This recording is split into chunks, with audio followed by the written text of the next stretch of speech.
5. लक्षद्वीप। सभी यात्रियों को लक्षद्वीप जाने के लिए परमिट की आवश्यकता होगी, क्योंकि भारतीय केंद्र शासित प्रदेश स्वर्गद्वीप पर आने वाले पर्यटकों की संख्या पर नजर रखता है। परमिट प्राप्त करने के लिए आपको अपने सभी पहचान दस्तावेजों के साथ अपने इलाके के एक पुलिस स्टेशन से निकासी प्रमाण पत्र की आवश्यकता होगी।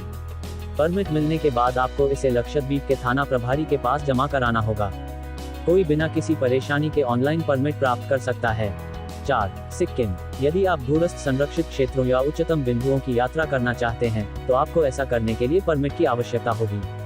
कथित तौर पर यात्रियों को नाथुला दर्रा यात्रा, तसोमगो बाबा मंदिर यात्रा, जोंगरी ट्रैक, सिंगलिला ट्रैक, युमेस्मेडोंग, गुरुडोंग मार झील यात्रा, युमथांग और जीरो पॉइंट यात्रा और थांगू चोपता घाटी यात्रा के लिए परमिट की आवश्यकता होगी। परमिट पर्यटन और नागरिक उड्डयन विभाग द्वारा जारी किए जाएंगे और बागडोगरा हवाई अड्डे और रंगपोचे कपोस पर प्राप्त किए जा सकते हैं। आप विशेष परमिट की व्यवस्था के लिए टूर ऑपरेटरों या ट्रैवल एजेंटों की मदद भी ले सकते हैं। 3. मिजोरम। मिजोरम म्यांमार और बांग्लादेश के साथ एक सीमा साझा करता है और कई स्वदेशी जनजातियों का घर है। इस खूबसूरत गंतव्य की यात्रा करने के लिए आपके पास एक इनलाइन परमिट होना अनिवार्य है, जिसे आप मिजोरम सरकार के संपर्क अधिकारी से निम्नलिखित शहरों यानी सिलचर, कोलकाता, गुवाहाटी, शिलोंग और नई दिल्ली से प्राप्त कर सकते हैं। हालांकि उड़ान के माध्यम से राज्य में प्रवेश करने वाले लिंकुई हवाई अड्डे आइजोल में आगमन पर सुरक्षा अधिकारी से विशेष पास प्राप्त कर सकते हैं।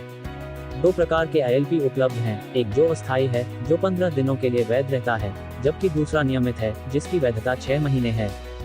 2. नागालैंड। नागालैंड पूर्व में म्यांमार के साथ अपनी सीमा साझा करता है और लगभग 16 जनजातियों का घर है, जो अपने तरीके से अद्वितीय हैं और उनकी अपनी अलग भाषा, रीति रिवाज और बहुत कुछ है। इस गंतव्य की यात्रा करने के इच्छुक लोगों को इसे देखने के लिए एक इनलाइन परमिट की आवश्यकता होगी, जिसे कोहिमा, दीमापुर, नई दिल्ली, मोकोकचुंग, शिलोंग और कोलकाता के उपायुक्त से प्राप्त किया जा सकता है। अन्यथा आप परमिट ऑनलाइन भी प्राप्त कर सकते हैं। 1. अरुणाचल प्रदेश। अरुणाचल प्रदेश की सीमा म्यांमार, भूटान और चीन के साथ लगती है। इसलिए संवेदनशील क्षेत्र होने के कारण प्रत्येक गैर स्थानीय को इस भयानक गंतव्य पर जाने के लिए इनलाइन परमिट की आवश्यकता होगी।